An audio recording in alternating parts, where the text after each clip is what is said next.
Merhabalar Yükselli Örgülere hoş geldiniz. Şimdi çok güzel bir çanta çalışması yapacağız birlikte.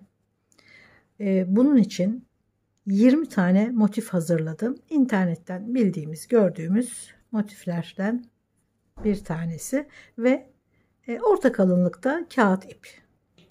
Bu kağıt iplerin bazıları daha kalın olabiliyor. Hatta bazıları daha ince olabiliyor. Ona göre tığ kullanırsınız. Ben bu ip için 3 milim tığ kullandım. Biraz daha kalın için 3,5 kullanabilirsiniz.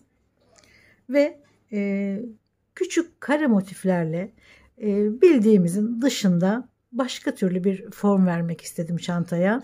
Değişik şekilde motifleri birleştirdim.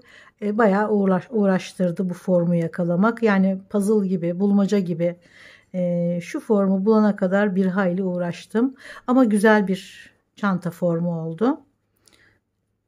Hem orijinal oldu çünkü sadece kendime ait bir form olduğunu düşünüyorum. Belki benim gibi örgüyle, tığ işiyle çok haşır neşir olan kişiler belki daha önce de yapmış olabilir böyle bir çalışma. Onu hiç bilmiyorum. Yapan varsa da eline sağlık diyorum. Çünkü böyle bir şekil bulup çalışmak bayağı bir uğraşı istiyor. Şimdi burada 19 tane motif, 20.yi şimdi birlikte öreceğiz ve bu 20 motifle böyle bir çanta oluşturacağız. Şurada tam 20 tane kare motif var. Şimdi sihirli halka yapıyoruz. Şöyle ipi çaprazladım ve ilmeği içinden aldım. 4 tane zincir doluyorum ve halkanın içine ikili trabzan. 2 kere de çıkıyoruz. Bir zincir, bir trabzan, bir zincir, bir trabzan. 8 tane trabzan örüyoruz. Aralarda birer zincir.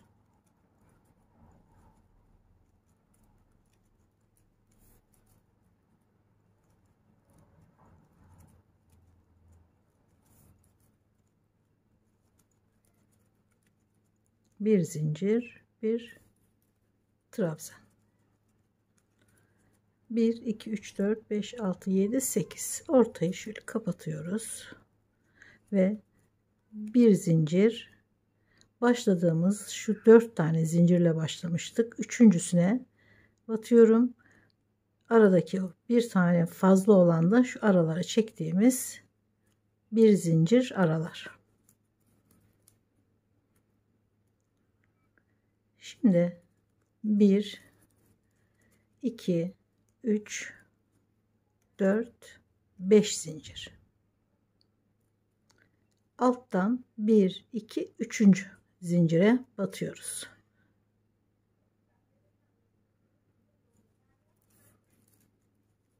Bir kere alıyorum, bekletiyorum.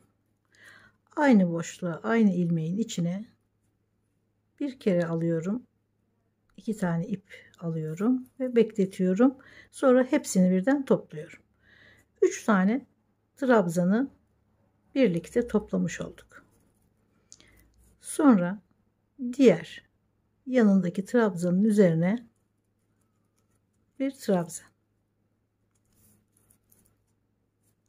Sonra 2 zincir. Burada şuradaki 3 trabzanı buraya bağlarken oluşan şuradaki ilmeğe batıyorum. Bekletiyorum.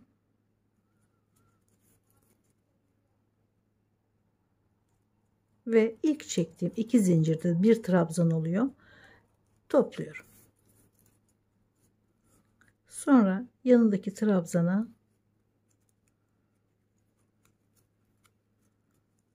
ikili trabzan. Gene 2 zincir. Şuradaki boşluğa 2 zincir, bir tane trabzan. Şimdi bir tane daha ördük. Üçüncüyü de örüyorum ve üçünü birden topluyorum. Yanındaki trabzana bir ikili trabzan.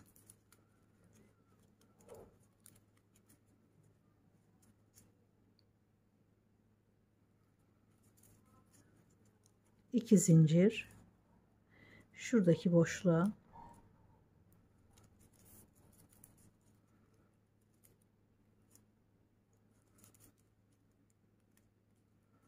topluyorum ve diğer trabzan.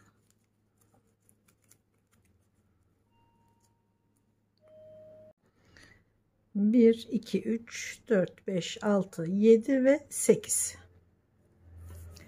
Şurada başladığım noktada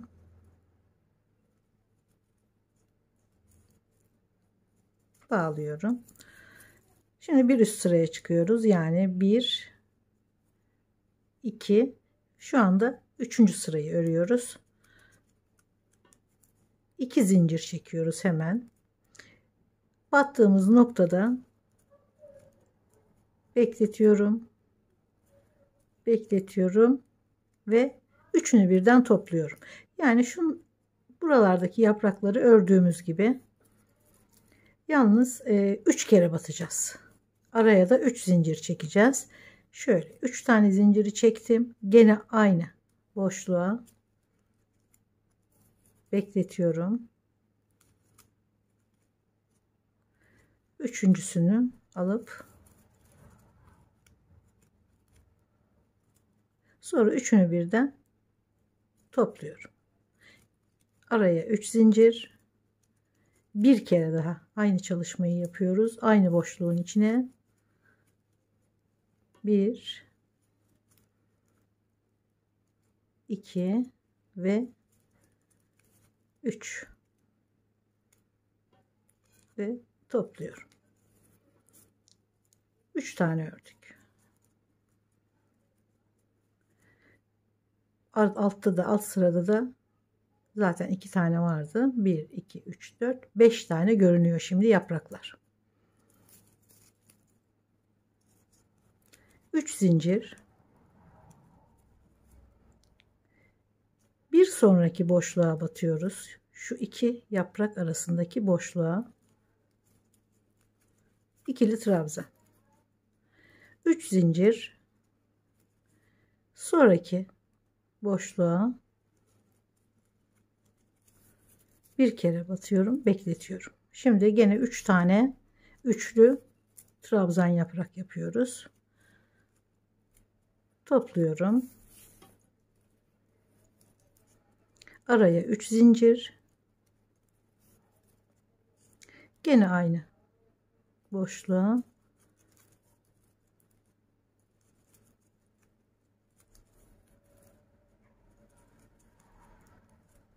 sonra topluyorum. 3 zincir daha.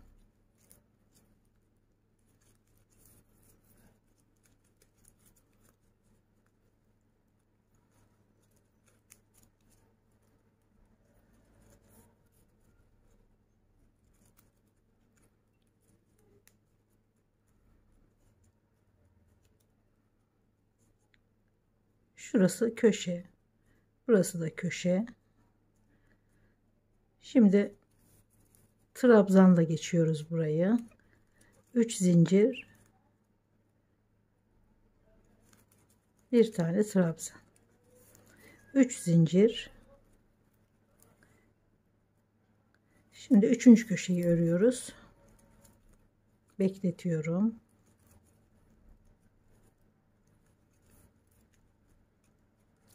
Ve topluyorum. 2 kere daha örüyorum. Araya 3 zincir çekerek. Sıra sonunda 2 zincir ve başladığım noktaya ama içine batıyoruz. Boşluğun içine batıp ilmek kaydırarak sırayı bağlıyoruz.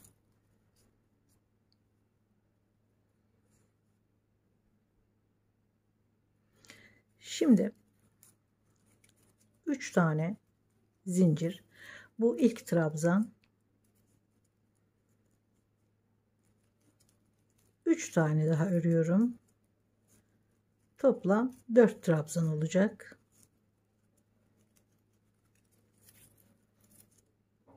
Araya 2 zincir. Şimdi köşe örüyoruz. Şu 2 zincir boşluk köşe oluyor. Yanındaki boşluğa geçiyorum. 4 trabzan daha.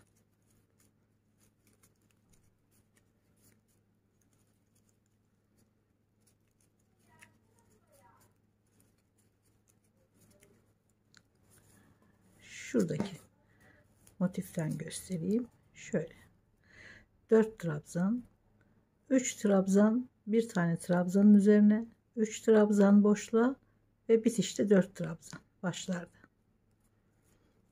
Devam edelim. Şurası köşe. Buradaki boşluğa 3 trabzan örüyorum.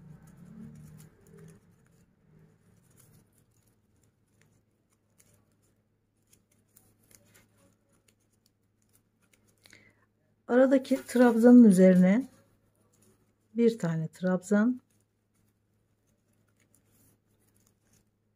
sonraki boşluğa gene 3 trabzan,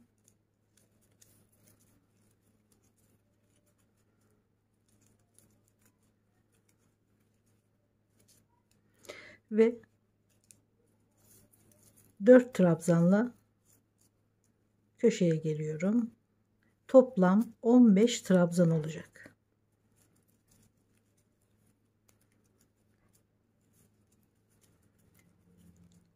Dört trabzan.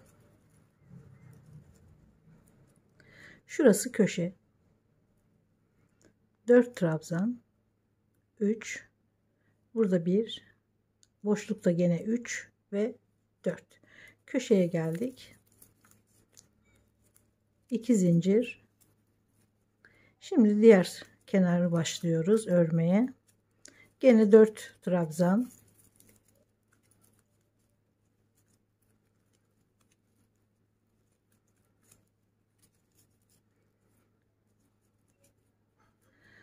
Dört, 3, arada 1, 3, 4. Burada da 4, 3, 1, 3 ve 4.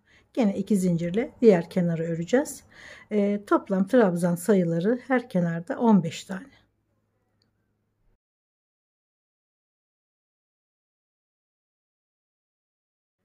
Motif birleştirme şablonu bu şekilde. Bayağı zorladı beni. Gerçekten uğraştım. Bu şekli bulabilmek için bayağı uğraştım. Özellikle hani şuraları belki daha kolay oldu ama şu kısımlar, şurası bayağı bir uğraştırdı. Neyse ama gene de çok keyifliydi. Bu 20 tane motifi bu şekilde diziyorsunuz. Şuradan ekleyerek başlıyoruz ve 10 tane motif sırayla 5'er tane olmak üzere eklenmiş oluyor. Sonra şurayı ekliyoruz. Sonra şurayı ve burası bittikten sonra buraya da bir tane ve buraya da bir tane.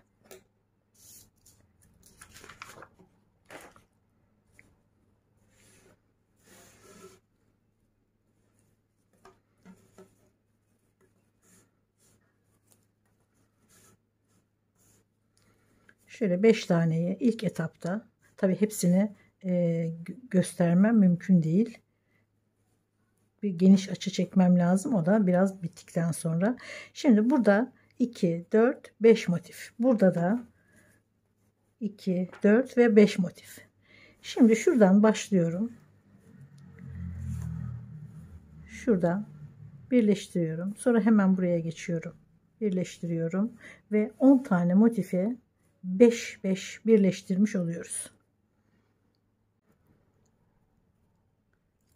Bir ilmek sıkılaştırıyorum ve şu iki motiften başlayalım. Düz tarafları dışarıya bakacak. Şuraları içinde kalması gereken tarafı.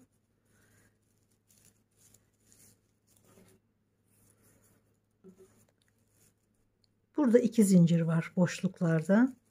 2 zincirin şuraya trabzanlara yakın olanına batıyorum. tam karşılığında gene aynı yere batıyorum.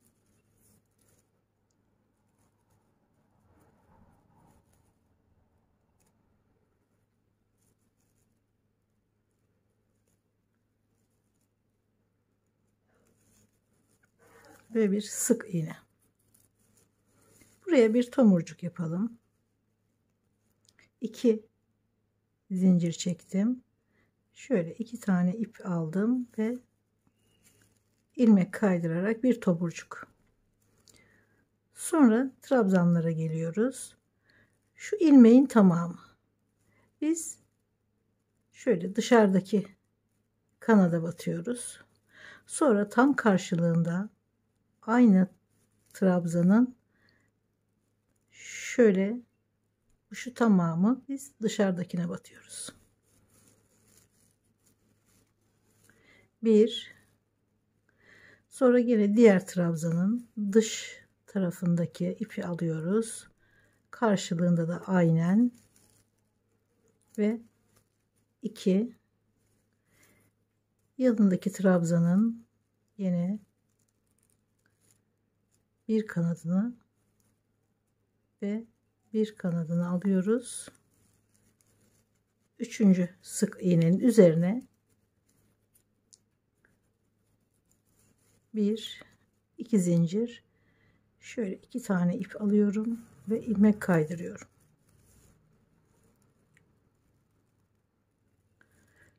Şöyle göstereyim. Şu ilmeğin tamamı bize yakın olan taraftaki kanada alıyoruz ve dış taraftaki kanada alıyoruz. Sık iğne. 1,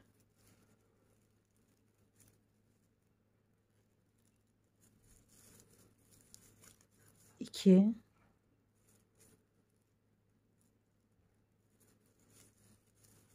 3,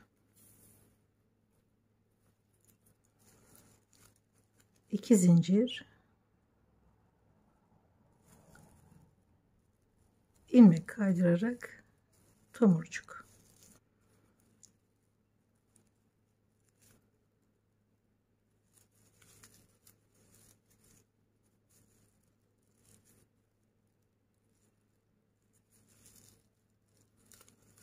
İki,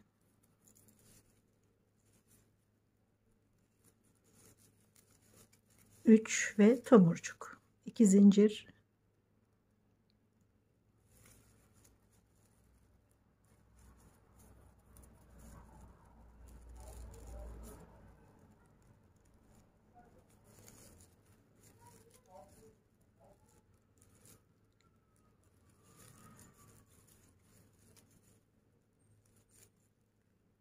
üçüncü sık iğne ve bir tomurcuk.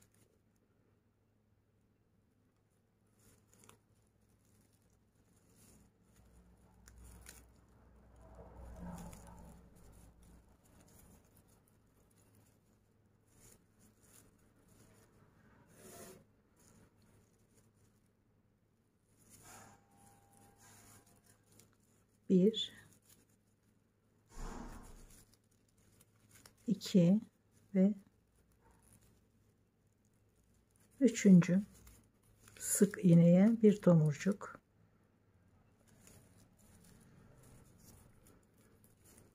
Şimdi şu boşluktaki ilk zincire karşılığında da aynen bir sık iğne, bir kenarından birleştirdik. Şimdi gene şöyle iki motifi düz tarafları üstte şöyle alıyoruz. Böyle devam ediyoruz. Bir tane sık iğne ördük. Bu kısımdaki zincire dokunmuyoruz. Çünkü şurası diğer kenara ait. Bize şu kenar, şu üstteki kenarlar gerekiyor. İlk zincire, yani şu trabzanlara yakın ilk zincire şuradakini atlıyorum ve karşılığında gene ikinci sık iğne, ve üçüncü sık iğneye bir tomurcuk.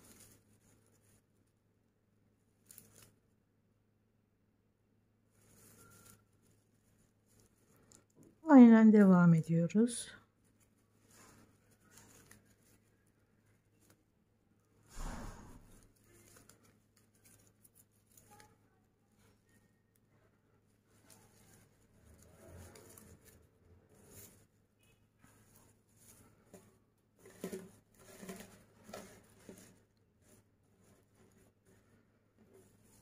Üç sık iğne, bir tomurcuk, 3 sık iğne, bir tomurcuk yaparak ve battığımız yerlere dikkat ederek, çünkü şöyle dümdüz bir ekleme yapıyoruz.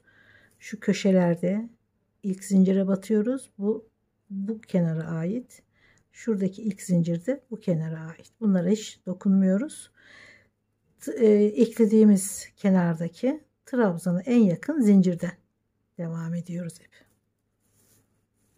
Şimdi şöyle 5 tane motifi yan yana ekliyoruz. Aynen devam ediyorum. Sonrasında diğer motifleri de üzerine ekleyerek şemaya göre devam ediyorum.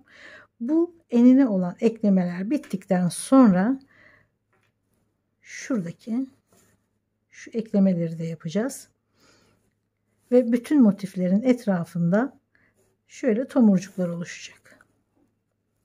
Bu tomurcuk çalışmasını sarı bir çantada da yapmıştım. Fakat o çantadaki motifin dört bir tarafına tomurcuk örmüştüm. Sonra tomurcuklarından dikerek birleştirmiştim. Bunda motifi tomurcuklarını örmüyorum. Tomurcuk örerek birleştiriyorum. Bu da ondan daha değişik bir çalışma oldu. Zaten birleşmesi de farklı bir form kazandıracak. Şimdi aynen bu şekilde birleştire devam ediyorum. Motifleri önce şu şekilde birleştirdim. Sonra bu şekilde devam ettim. Şöyle burasını şimdi birlikte örelim. Gerçi hepsi başlangıçta yaptığımız ekleme gibi devam ediyor.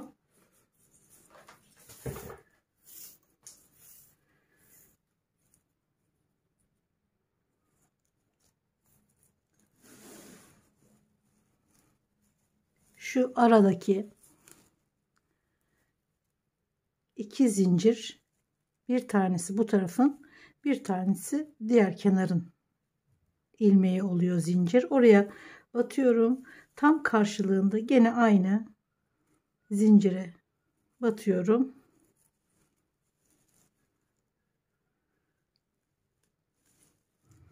Bir sık iğne örüyorum. Başlangıca bir tomurcuk örüyorum.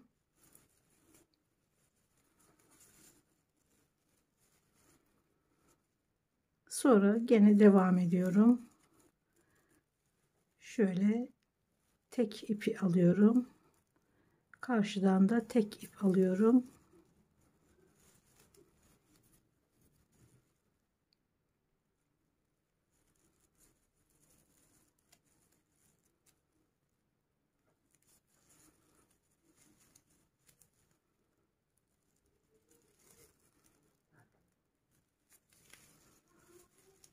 Şimdi gene tomurcuk, pardon, 2 tane çekiyoruz zinciri ve devam ediyoruz.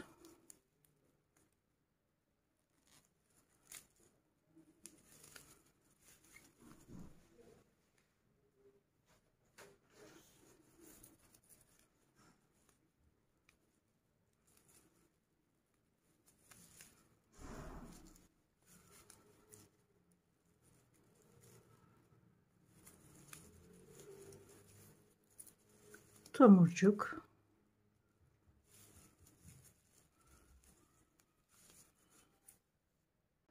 şimdi motiflerin ilk birleştirdiğimiz noktasına geldim.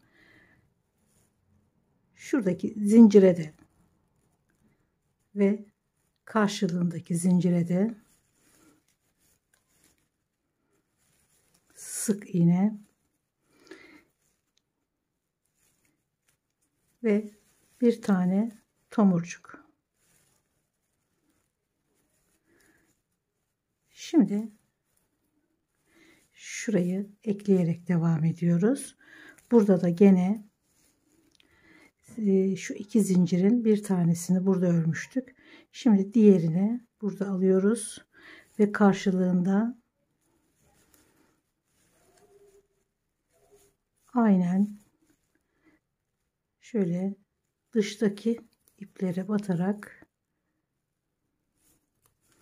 devam ediyoruz.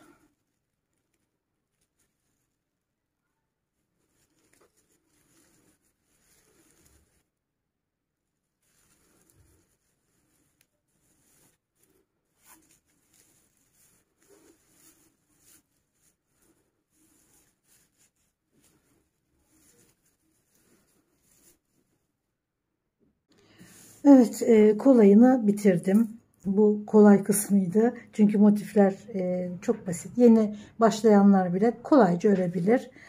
Tomurcuk yapmazsanız dümdüz de ekleyebilirsiniz. Zevkinize göre davranın. Şimdi biraz kafa karıştıran tarafına geldik. Daha netleştirmek için bu karışıklığı birleşecek olan kenarlara aynı ipleri taktım. Şöyle aynı renkte ipler taktım. Mesela bu uçta yeşil var. Şurada da bir yeşil var. Yani bu kenarla bu kenar birleşiyor. Şurada kırmızı var. Şuradaki kırmızıyla birleşiyor. Bunun uzak çekimini ya video arasına ya video sonuna koymaya çalışacağım. Daha iyi görürsünüz uzak fotoğraftan. Yakınlaştırarak bakın. Çünkü bu yakın haliyle mümkün değil. Sığdıramıyorum. Şurada mesela 1, 2, 3, 4, 5, 6 kenara aynı renk yaptım. O da şöyle. Şöyle. Ve buradaki de buraya geliyor. Ve bu tabanı oluşturuyor. Başka sık iğnelerle, başka tabanlar yapmaya gerek kalmadan çantanın kendi motifiyle güzel bir hacim kazandırıyoruz. Bir taban yapıyoruz. Biraz şöyle karışık bir eklemesi var. Onu da işte bu taktığım renkli iplerle kolaylaştıracağız. Şurada kahverengi ip görüyorsunuz. Şuradaki kahverengi ip, bunlar kenarlar eklenecek anlamına geliyor. Buradaki morlar da aynı şekilde çantanın diğer köşesini oluşturuyor. Diğer tabanını, başlangıcını yani. Şimdi şöyle alalım. Bakın. Yeşil ip. Burada kahverengi ip var. Şu pembeler önce birleşecek. Önce şu köşeleri yapacağız. Sonra şuradaki kahverengi geliyor. Kahverengi buraya. Kırmızı buraya. Ve lila var. Lila şuraya. Ve diğerleri de bu şekilde. Tabii bunu anlatırken ne kadar karışık diyeceksiniz, farkındayım. Ama bu ipler çok kolaylık sağlayacak. Bir de tabii bu şekilde anlatmak her zaman kafa karıştırır. Ekleyerek başlıyorum. Yani şu görüntüyü elde etmek için şöyle şuradan başlıyorum ekleyerek. Şuradan başlayalım. Şöyle şurada bitirelim. Belki fotoğraftan uzak kalır, anlaşılmaz diye şöyle çekim olarak da göstermeye çalışayım. Şu kahverengi, şu yeşil, şunlar pembe. Şöyle altı kenar pembe. Bu da kahverengi. Bunun gibi. Şöyle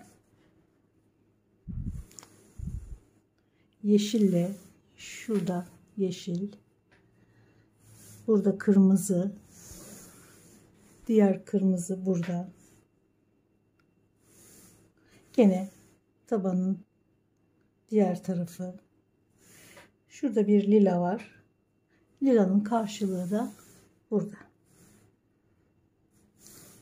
Umarım bir fikir vermiştir. Bu şekilde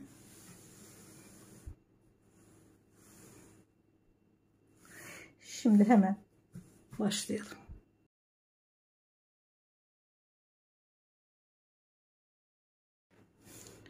Şimdi şurada 1 2 3 4 5 6 kenar var demiştik. Şöyle alıyorum. Şuradan şuradaki zincire ve karşılığındaki zincire batıyorum.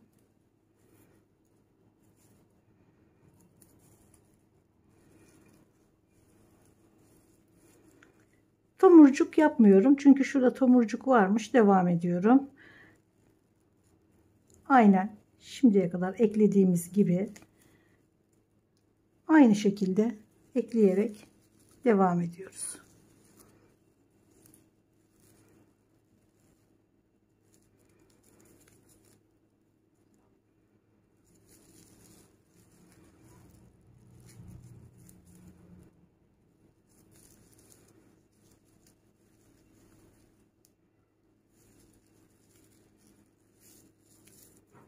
Şuraya kadar geliyorum. Bir kenarı birleştirdim. Şimdi ikinci kenarı birleştiriyoruz. Gene zincire ve karşısındaki zincire sık iğne,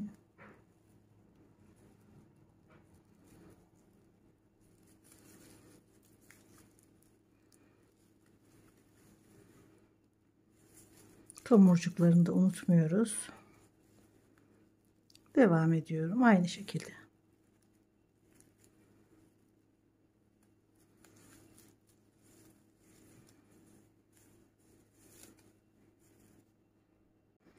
Şöyle iki kenarı birleştirdik. Şimdi burada da pembe ip takılı. Bunu da şöyle getiriyoruz.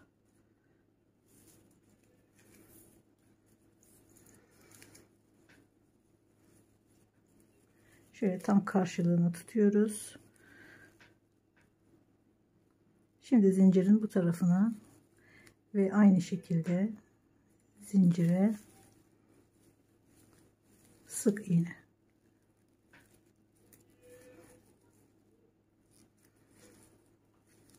Eklemeye devam ediyoruz. Ve hemen bir tomurcuk.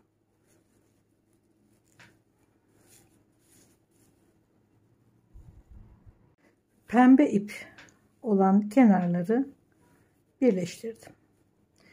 Şimdi diğer çantanın diğer köşesinde şu mor olan ipleri de bir araya getirelim. Kenarları şöyle birleşecek. İsterseniz kolaylık olması açısından şöyle işaret iğneleri de kullanabiliriz. Şu kenar buraya,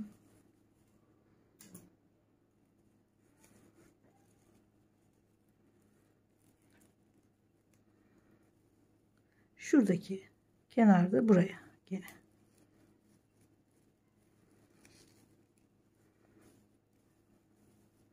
Şöyle kenarları bir araya getirip şuradan başlayalım. Şöyle birleştiriyoruz. Aynen burada yaptığımız gibi. Mor ipler taktığımız kenarları da birleştirdim. Burada olduğu gibi. Şimdi şuradaki motifi şöyle kaldırıyoruz ve bakın dedim ya puzzle gibi diye kahverengi ip kahverengi iple, kırmızı ip kırmızı iple, yeşil yeşille bu şekilde karşı karşıya geldi. Şimdi mor var, yani lila var burada da. Şuradan başlıyoruz, birleştiriyoruz. Sonra şuradan başlıyoruz, birleştiriyoruz ve çantanın sap kısımlarına başlıyoruz. Şimdi çantanın şu ortadaki motifin hem bu tarafına hem bu tarafına 2 tane sap yapıyoruz. Şöyle. Bir tanesine 3 trabzan, pardon 4 trabzan üzerinden ördüm. Şimdi ipi hemen şuradan bağlıyorum. Yine 4 trabzan üzerinden 50 santim örüyoruz.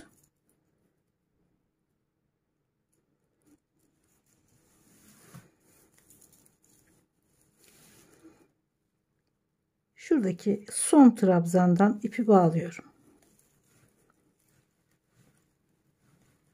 3 zincir çektim. Bu ilk trabzan. Sonra zincire batıyorum. İkinci trabzan. Sonra buradaki zincire üçüncü trabzan ve ilk trabzanın başına dördüncü trabzan. 3 zincir, yanındaki trabzana, yanındaki trabzana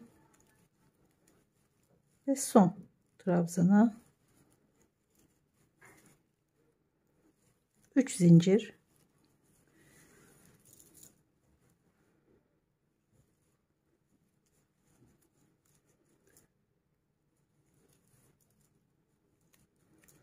bu şekilde 4 trabzan üzerinden 50 santim örüyoruz.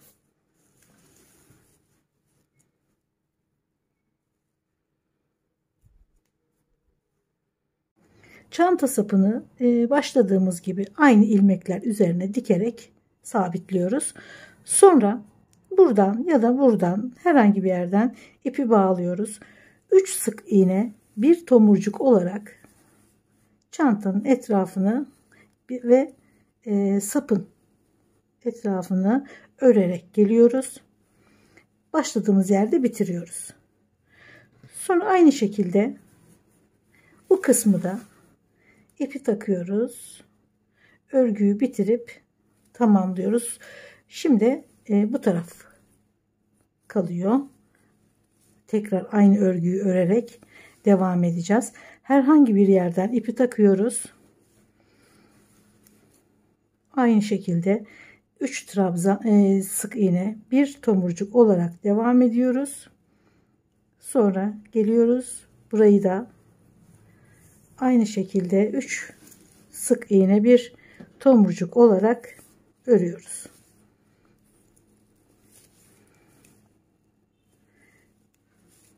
Şu trabzan aralarına batıyoruz. Bir de örgünün içine batıyoruz. Şöyle göstereyim. Şurası trabzan aralıkları. Buralara ikişer tane sık iğne, bir de şu örgünün içine batıyoruz. Trabzan aralıklarına ve örgünün içine. 2 tane trabzan boşluğuna batıyoruz. Bir tane örgünün içine. Ve bir tomurcuk.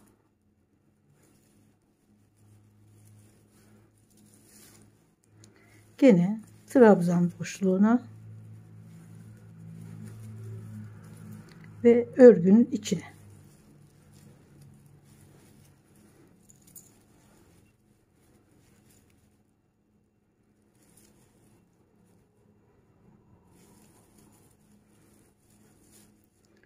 Gene trabzan boşluğuna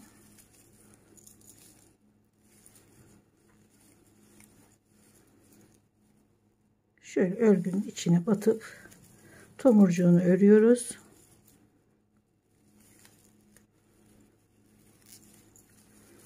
Şimdi şurayı da örüp örgüyü tamamlıyoruz.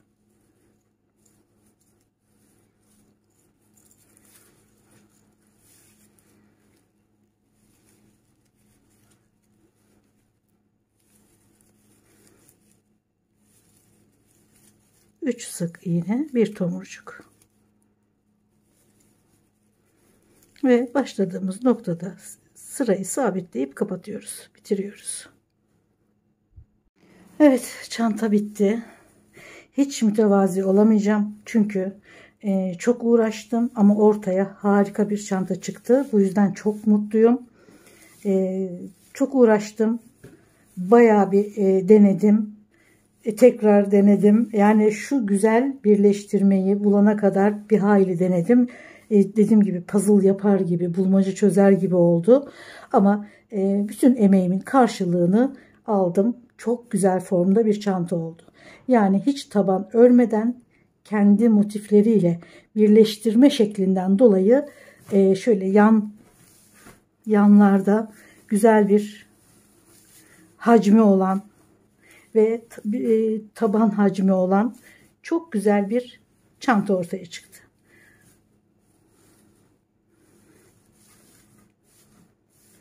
Umarım beğenmişsinizdir. Umarım siz de benim gibi örerken keyif almışsınızdır.